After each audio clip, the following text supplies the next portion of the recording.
Épître de Paul aux Colossiens, chapitre 1er.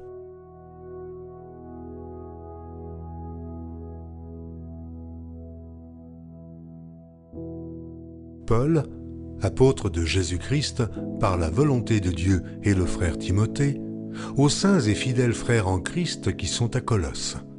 Que la grâce et la paix vous soient données de la part de Dieu notre Père.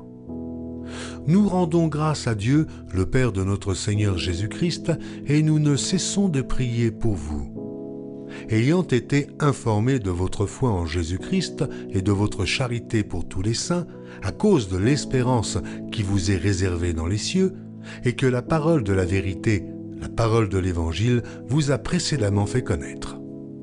Il est au milieu de vous et dans le monde entier.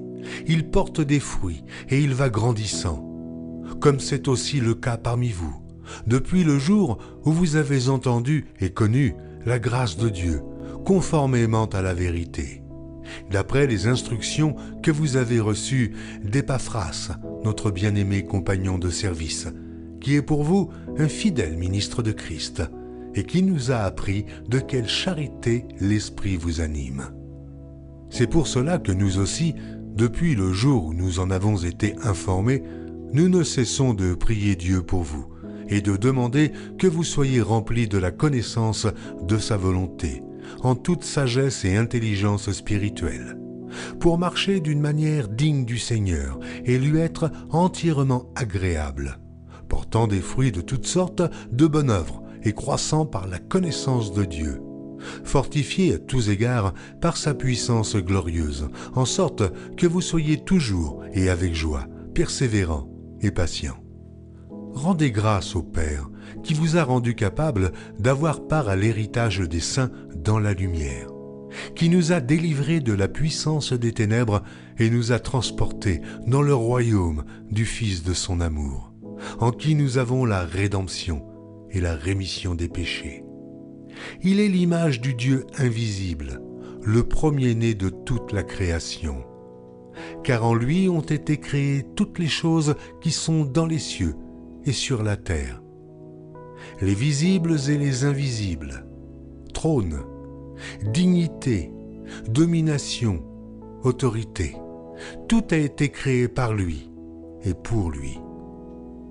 Il est avant toute chose, et toute chose subsiste en lui. Il est la tête du corps de l'Église. Il est le commencement, le premier-né d'entre les morts, afin d'être en tout le premier. Car Dieu a voulu que toute plénitude habitât en lui. Il a voulu par lui réconcilier tout avec lui-même, tant ce qui est sur la terre que ce qui est dans les cieux, en faisant la paix par lui, par le sang de sa croix. Et vous, qui étiez autrefois étrangers et ennemis par vos pensées et par vos mauvaises œuvres, il vous a maintenant réconciliés par sa mort dans le corps de sa chair, pour vous faire paraître devant lui saint, irrépréhensible et sans reproche. Si du moins vous demeurez fondés et inébranlables dans la foi, sans vous détourner de l'espérance de l'Évangile que vous avez entendu et qui a été prêché à toute créature sous le ciel et dont moi, Paul, j'ai été fait ministre. Je me réjouis maintenant dans mes souffrances pour vous. Et ce qui manque aux souffrances de Christ, je l'achève en ma chair, pour son corps, qui est l'Église.